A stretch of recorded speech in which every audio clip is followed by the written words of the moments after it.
When I bought my land at the edge of the county, I chose it for one reason: no neighbors, no noise, and definitely no HOA anywhere near my property lines.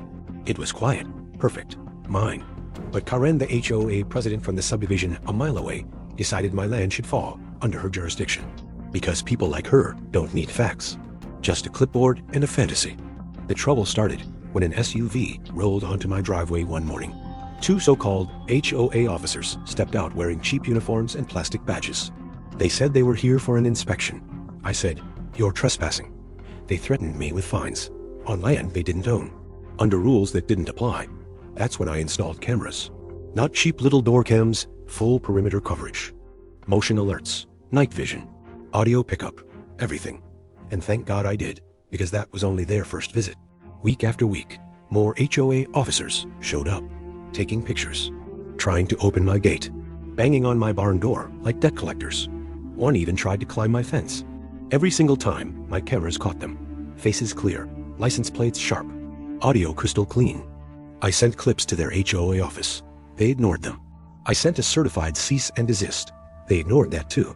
Then Karen herself showed up, finger pointing, screaming about community standards. She said, "Your land falls under HOA expansion plans. Cooperate now before we escalate." I said, "My lawyer will escalate for me." And that's exactly what I did. I handed everything to my attorney. Timestamps, videos, full logs. He watched 10 minutes of footage and said, "Oh, this is criminal. Trespassing, harassment, false impersonation of authority, attempted extortion, and a big one, making threats while pretending to be law enforcement." He forwarded everything straight to the sheriff. 3 days later, the sheriff called me personally. He said, "Keep your cameras rolling. We're building a case." And we did. For 2 more weeks, I let them keep coming. 6 visits, 9 officers, 3 vehicles, all recorded, all documented.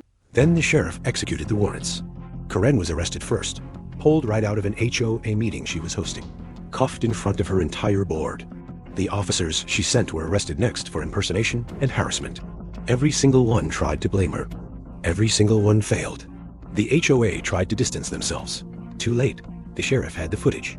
They had the case. And I had the deed proving they had zero claim over my land.